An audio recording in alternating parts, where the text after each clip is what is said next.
देखिए, झारखंड का विधानसभा चुनाव अभी शुरू भी नहीं हुआ है और इस बीच एक बड़ी खबर आ रही है कि इंडिया गठबंधन में बड़ी टूट हो चुकी है। इंडिया गठबंधन मतलब झामुमो, राष्ट्रीय जनता दल, कांग्रेस और लेफ्ट की पार्टी।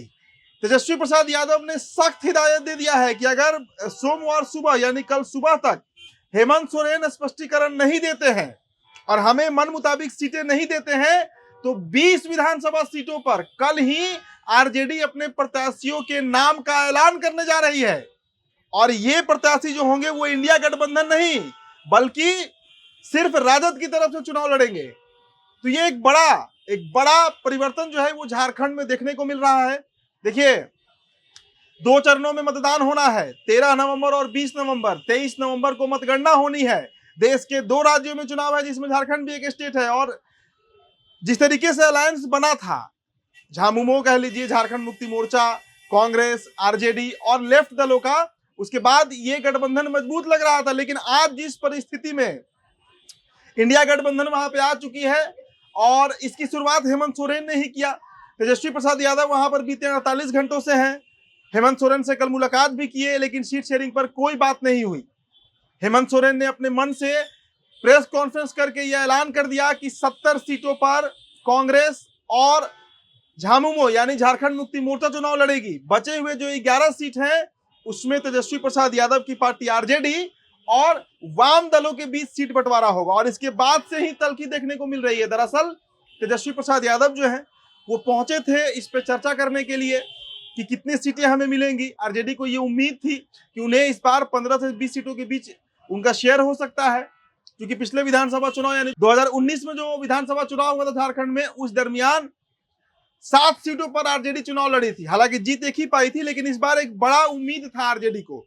अब झारखंड के सीएम हेमंत सोरेन ने शनिवार को इंडिया गठबंधन की सीट शेयरिंग का ऐलान कर दिया। उन्होंने कह दिया कि हम 70 सीटों पर लड़ने जा रहे हैं, इसमें कांग्रेस और सिर्फ झामुमो मौजूद है। बाकी 11 सीटों पर आरजेडी और लेफ्ट को एडजस्ट करना होगा। अब इसके बाद से ही इसकी चर्चा हो रही थी कि आखिर क्या होगा, कैसे तेजस्वी एडजस्ट करेंगे, इसकी चर्चा हो रही थी। तो अब देखिए, आरजेडी सांसद मनोज झा ने कहा है कि पिछले 3 दिनों में सीट शेयरिंग को लेकर जेएमएम से 2 दफे बात हुई। शुक्रवार को तेजस्वी यादव और हेमंत सोरेन की मुलाकात हुई थी। उसमें यह तय हुआ था कि मिलकर चुनाव लड़ेंगे। हालांकि उस मुलाकात में सीट शेयरिंग की कोई चर्चा नहीं हुई थी। मनोज झा ने कहा कि शनिवार को जेएमएम और कांग्रेस ने अपनी ओर से सीट शेयरिंग का ऐलान कर दिया। मात्र 11 सीटें हमारे और लेफ्ट के लिए छोड़ी गई, जो बेहद आपत्तिजनक है। और कल से ही जिस तरीके से मनोज झा का बयान आया था, उसके बाद ये लग रहा था कि कुछ बड़ा झारखंड में हो सकता है और इसका अंदेशा भी था, इसका अनुमान भी था।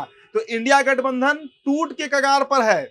कल तक हेमंत सोरेन को स्पष्टीकरण देना होगा और राजद को उसकी मन मुताबिक सीटें देनी होंगी, नहीं तो ये गठबंधन लगभग टूट चुका है। आगे आपको बता दें कि मनोज झा ने कहा है कि शनिवार की शाम में हमारी फिर से नेताओं से मुलाकात हुई, लेकिन उस समय भी हमें सम्मान नहीं दिया गया। सीट शेयरिंग तो आप छोड़ दीजिए। तो ये बर्दाश्त नहीं होगा झारखंड में। ये बातें कही गई है मनोज झा की तरफ से और तेजस्वी यादव भी इस पर अब एक्शन लेने जा रहे हैं। मनोज झा ने कहा है कि हमें जेएमएम और कांग्रेस को 24 घंटे का वक्त दिया है। सोमवार की सुबह तक वे आरजेडी को सम्मानजनक सीट देने का फैसला ले ले, अन्यथा आरजेडी अपने उम्मीदवारों के नाम का ऐलान कर देगी। आरजेडी सोमवार को अपने कैंडिडेट की पहली सूची जारी करेगी। इसकी सारी तैयारी कर ली गई है। मनोज झा ने कहा है कि आरजेडी उन सीटों पर चुनाव लड़ेगी जहां उसका वोट जेएमएम और कांग्रेस से अधिक है। बाकी 60 से 62 सीटों पर कांग्रेस और जेएमएम को समर्थन दिया जाएगा। तो ये एक बड़ा नुकसान जो है वो हेमंत सोरेन को हो सकता है। तो देखिए, इंडिया गठबंधन में चुनाव से पहले ही मैंने बताया कि विधानसभा चुनाव तो अभी शुरू भी नहीं हुआ है, लेकिन उससे ही पहले ही एक बड़ी टूट की तरफ इंडिया गठबंधन जो है वो बढ़ चुका है। तो कल का सबको इंतजार है कि कल क्या फैसला लिया जाता है हेमंत सोरेन की तरफ से, क्योंकि जिस तरीके से बागी तेवर अपनाए हैं तेजस्वी यादव, उनके सांसद मनोज झा जिस तरीके से बयान दे रहे हैं, सब कुछ सही इंडिया गठबंधन इंडिया ब्लॉक झारखंड में नहीं चल रहा है। फिलहाल इस रिपोर्ट में इतना ही। बहुत बहुत शुक्रिया।